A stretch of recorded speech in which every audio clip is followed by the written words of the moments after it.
Graça e paz, amados irmãos e irmãs, é com grande alegria e muita satisfação que estamos aqui outra vez para juntos meditarmos na palavra do Senhor e termos esse tempo tão gostoso de devocional, esse tempo de troca, esse tempo de edificação que você pode usar aí na sua casa. E o tema para a nossa noite é a salvação e os seus efeitos em nossa vida. Eu quero convidar você a abrir a sua Bíblia no livro do profeta Isaías, o capítulo 12, nós leremos do versículo 1 ao versículo 3. Capítulo 12 de Isaías, do 1 ao 3, diz assim: naquele dia dirás, graças te dou ao Senhor, porque embora te tenhas irado contra mim, a tua ira se afastou e tu me confortaste. Deus é a minha salvação, confiarei e não temerei, porque o Senhor Deus é a minha força e o meu cântico, Ele é a minha salvação. Tirareis água das fontes da salvação com alegria. Sim, meus irmãos, os efeitos da salvação em nossas vidas, onde a salvação pode nos levar. Nesse texto que acabamos de ler, a palavra salvação é usada 3 vezes. Ela é uma das palavras mais importantes de toda a Bíblia. De fato, a Bíblia usa pelo menos 164 vezes a palavra salvação. No Antigo Testamento, a palavra hebraica para salvação é Yeshua, que significa libertação e vitória. No Novo Testamento, a palavra grega para salvação é soterion, que traz a ideia de soteriologia, o estudo da salvação, que significa libertação, perseverança e segurança. Sim, a salvação é o que recebemos de Deus quando confiamos em Jesus como nosso único e suficiente Salvador. Deste modo, é um presente, é graça, é dádiva de Deus para as nossas vidas. Outro detalhe que devemos ter em mente é que a salvação não é algo que receberemos algum dia. Antes, é uma posse atual de todas as pessoas que receberam Jesus Cristo em seus corações. Se você estudar um pouquinho o tema, a doutrina da salvação na Bíblia, você vai perceber, por exemplo, que a salvação, quando entra na vida de uma pessoa, ela remove aquela pessoa da realidade em que ela está vivendo para uma outra realidade muito melhor e com muita segurança. É só você observar, por exemplo, o livro de Êxodo, capítulo 14, versículo 13, onde Deus tira Israel da servilidão, da escravidão lá no Egito. Quando você olha, por exemplo, para a vida de Jonas, capítulo 2, versículo 9 do livro de Jonas, você vai ver Deus livrando, salvando Jonas do ventre do grande peixe. A mesma coisa acontece com Davi, no Salmo 40, versículo 1 ao 3, quando ele diz que clamou com paciência ao Senhor, e o Senhor ouviu o seu clamor, tirou ele de um lamaçal, de um poço de pecado, enfim, houve ali uma salvação instantânea na vida do rei Davi. Também traz o pecador das trevas, capítulo 1, versículo 2 e 9, diz que o Senhor nos traz a salvação para que nós sejamos testemunhas daqueles que foram resgatados do mundo de trevas, do mundo de pecado, para a sua maravilhosa luz. Sim, quando a salvação entra na vida de alguém, ela movimenta, ela troca essa pessoa de posição. E eu queria destacar,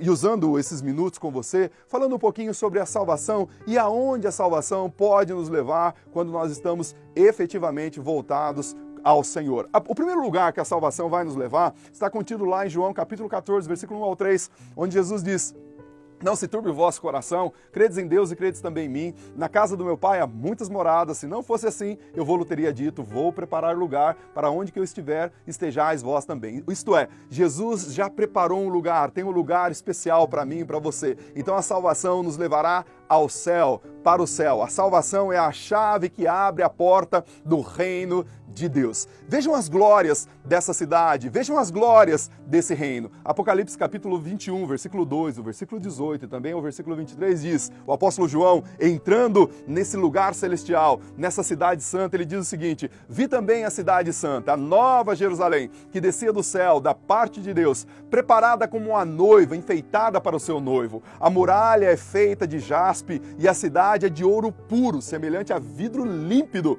Os alicerces da muralha da cidade celestial estão enfeitadas de todo tipo de pedras preciosas. A praça da cidade é de ouro puro, como vidro transparentes. Não vi nenhum santuário na cidade, porque o seu santuário é o Senhor, o Deus Todo-Poderoso e o Cordeiro. A cidade não precisa do sol nem da lua para dar claridade, pois a glória de Deus a ilumina e o Cordeiro é a sua lâmpada. lâmpada. Nela jamais penetrará alguma coisa contaminada e nem o que pratica abominação e mentira, mas somente os inscritos no livro da vida, no livro do Cordeiro. Olha a cidade para onde nós estamos indo, irmãos. Uma cidade maravilhosa, uma cidade cheia da graça, cheia da bondade de Deus e, sobretudo, uma cidade linda. É para lá que a salvação vai te levar. Todos os crentes estão indo para lá, seja mais cedo ou seja mais tarde, todos nós encontraremos nessa santa e linda cidade. Então a salvação está te encaminhando para esse lugar. Segundo, a salvação nos leva a ter uma vida de santidade. 2 Coríntios capítulo 5, versículo 17 diz que aquele ou aquela que está em Cristo é nova criatura. As coisas velhas ficaram para trás e eis que tudo se fez novo. Sim, a salvação promove uma verdadeira transformação na vida daquele que foi afetado.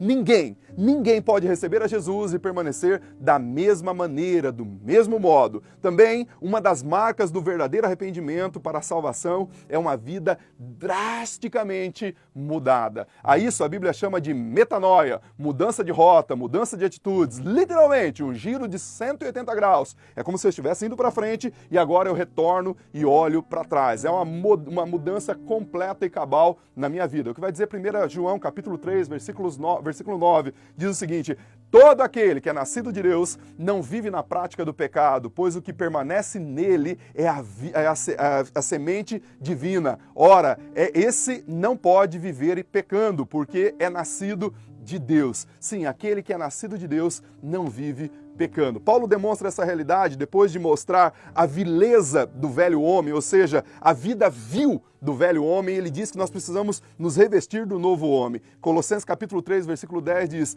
e vós vos revestis do novo homem que se refaz para o pleno conhecimento, segundo a imagem daquele que o criou. É a partir dessa dinâmica que acontece em nós a salvação propriamente dito. Mas aí, a partir do verdadeiro arrependimento e da salvação sendo introjetada em nossas vidas, quando entregamos as nossas vidas para Jesus, o Espírito Santo passa a habitar em nós, passa a habitar nessa pessoa que foi entregue ao Senhor. E ele inocula nela o seu fruto. Gálatas capítulo 5, versículo 22 e 23 diz o seguinte: mas o fruto do Espírito é o amor, a alegria, a paz, a longanimidade, a bondade, a felicidade, a mansidão, o domínio próprio. Contra essas coisas não há lei. Há um Espírito habitando nessa pessoa que agora foi salva, e esse Espírito faz com que essa vida seja uma vida de santidade. Unido a isso, haverá um desejo premente de servir ao Senhor. Capítulo 2 de Efésios, versículo 10 diz: pois somos feituras dele, criados em Cristo Jesus para as boas obras, as quais Deus de antemão preparou para que nelas andássemos. Sim, a santidade e a vida com Deus fará com que a salvação promova isso nas nossas vidas. Também a salvação levará você a ter interesse pela colheita de Deus. Marcos 16:15 diz que nós devemos levar o evangelho a toda criatura. Quem crer e for batizado será salvo. Sim, nós devemos levar esse evangelho a todos os homens. E aquele que é salvo de verdade terá um desejo incontível de compartilhar o evangelho. Sim, porque essa é uma marca da salvação genuína na vida daquele que recebeu a Cristo Jesus. Atos capítulo 1, versículo 8 diz: mas recebereis o poder ao descer sobre vós o Espírito Santo, e sereis minhas testemunhas, tanto em Jerusalém como em toda a Judéia e Samaria e até os confins da terra. Jesus, meus irmãos, não nos chamou para sermos preguiçosos espirituais, flácidos espirituais. Não, Deus nos chamou para sermos sal da terra e luz do mundo. É o que diz Mateus capítulo 5, versículos 13 ao 16, mas em especial o versículo 16 diz assim: